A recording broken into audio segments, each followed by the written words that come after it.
주 안에서 평안하셨습니까? 오늘은 여호수아서 2장 1절로 14절 말씀을 본문으로 함께 은혜를 나누려고 합니다.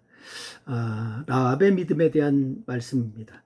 여러분 마태복음 1장 말씀에 보면은 예수님의 족보에는 베레스를 낳은 다말과 보아스를 낳은 나합, 그리고 오벳을 낳은 롯, 그리고 솔로몬을 낳은 우리아의 아내, 이렇게 기록되어 있습니다.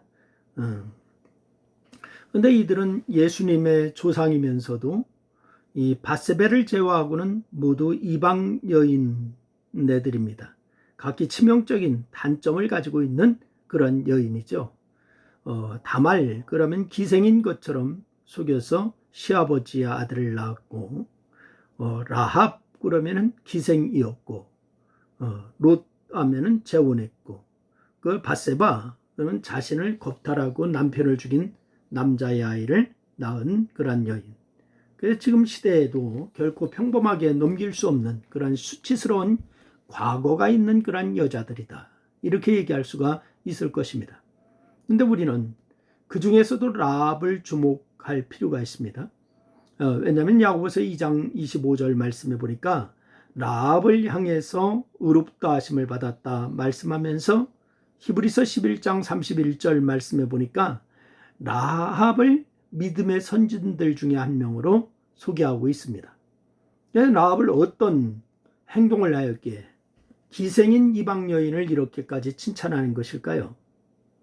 라합이 행한 일을 통해서 라합의 믿음을 우리가 배울 수 있기를 바라는데, 바로 이 첫째는 라합은 하나님께서 행하신 일들을 들었습니다. 여러분, 여호수아는 시딤에서 정탐꾼 둘을 여리고성 안으로 들여보냈습니다. 근데 모름지기 정탐꾼은 자신의 존재며 행방을 드러나지 않게 해야 하는데, 이들 두 정탐꾼이 여리고성에 잠입하자마자 그 정체며 이동 경로가 들통났어요.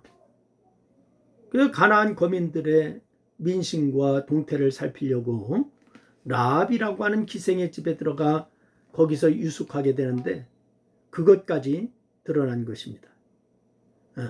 그래서 이것은 이스라엘 자손의 접근을 매우 심각하게 여기고 있던 여리고 그러한 성의 지도자들이 바로 철저하게 성을 경비하게 했다고 하는 것을 의미하는 거죠.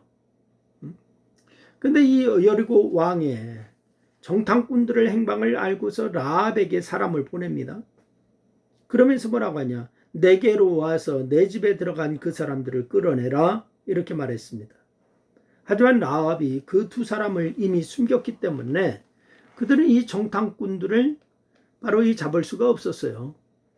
그래서 라합은 위기가 지나간 후에 두 정탐꾼을 찾아와서 이스라엘 자손에 대한 여리고 사람들의 생각을 설명을 합니다. 그래서 라합의 설명에 의하면은 어떤 것이냐? 여리고 사람들은 이스라엘 자손의 출애굽을 비롯해서 홍해를 마른 땅으로 건넌 일이고 요단 동편의 두 왕을 전면시킨 일을 모두 알고 있습니다. 지금까지 하나님께서 함께 하셨다라고 하는 이걸 다 알고 있어요. 그래서 그 놀라운 일을 행하신 하나님으로 인하여서 그들의 마음에 녹았다 그랬습니다. 두렵다는 거죠. 무섭다는 거죠. 바로 그들의 마음이 너무너무 두려운 거예요. 그래서 바로 그들이 바로 이 성경에 보니까 마음이 녹았다. 그 하나님의 바로 이 함께 하시는 이스라엘 자손들이 자신들의 성에 접근하였다고 하는 것 때문에 정신을 잃을 정도였다. 성경은 그렇게 표현하고 있단 말이에요. 그리고 여리고 사람들과 라합이 다른 점이 있어요. 뭐가 다르냐? 여리고 사람들은 하나님이 어떤 분인지 알고 있습니다. 모르는 게 아니에요. 알고 있습니다. 그 하나님을 믿지 않았기 때문에 구원받지 못했지만은 라합은 알고 믿어서 구원을 받았다는 거예요. 이게 다른 점입니다.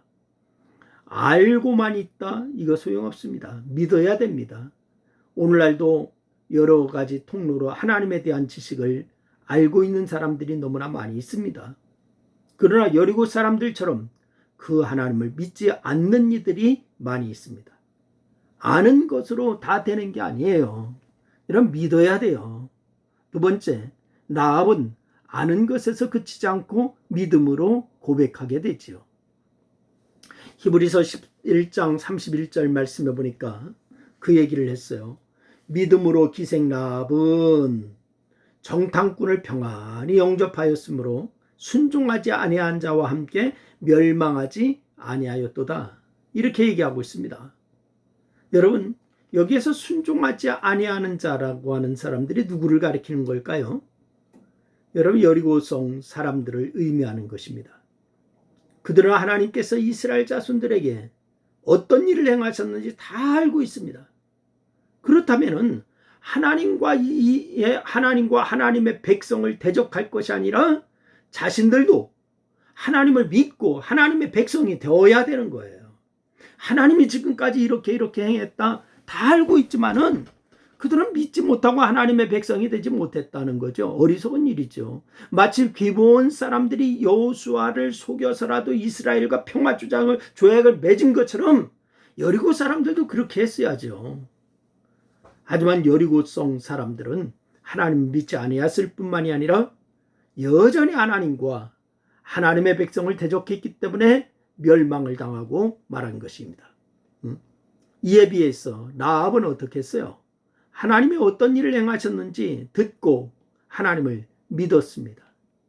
그래서 라합은 하나님을 향하여서 위로는 하늘에서도 아래는 땅에서도 하나님이시다. 위로는 하늘에서도 하나님, 땅에서도 하나님. 신명기 4장 39절 말씀에 보면은 모세도 동일한 표현을 하고 있습니다. 상천하지의 하나님. 바로 이 하나님만이 참신이요 유일하신 신임을 고백하고 있단 말이에요. 또 라합은 아무리 여리고 왕과 백성이 성을 지키려고 해도 큰 능력으로 놀라우신 일을 행하시는 하나님 때문에 곧 무너질 것이다. 이것을 알고 있습니다. 아무리 지킨다 할지라도 하나님이 함께 하시는데 하나님을 거역할 수가 없다는 거예요. 그러니 라합은 이 믿음의 근거에서 이스라엘 진영에서 온 2명의 정탐꾼을 평안히 영접하였을 뿐만이 아니라 그들을 찾아 여리고 왕으로부터 보호했습니다. 여러분, 그래야 여리고 성이 무너지는 날 자신과 가족들이 구원을 받을 수 있을 것이다 라고 하는 것을 생각했던 것입니다. 여러분, 결국 라합은 이 믿음으로 말미암아서 가족과 함께 구원을 받았을 뿐만이 아니라 하나님의 백성이 되었고 더 나아가서 보아스의 어머니가 되어서 예수 그리스도의 조상이 되게 됩니다. 여러분, 들은 대로 믿는 신앙은 귀한 신앙입니다. 우리는 가까이에 말씀이 있고 예배 때마다 말씀을 듣습니다. 그러나 그 말씀대로 믿고 행하는 사람이 얼마나 될까요? 여러분, 라합처럼 들은 대로 믿고 행동하는 그런 믿음의 사람들이 다 될 수 있기를 주님의 이름으로 축원합니다. 기도하겠습니다. 하나님, 참으로 고맙습니다. 우리가 말씀을 많이 듣습니다. 하나님, 우리가 하나님을 믿는다라고 합니다. 하나님, 그러나 많은 사람들이 알고는 있으면서 믿지를 못하고 있는 사람들이 많습니다. 하나님, 오늘 여리고 사람처럼 어리석은 자가 되지 않게 하시고 라합처럼 알고 믿는 자가 되게 하여 주옵소서. 예수님의 이름으로 기도했습니다. 아멘.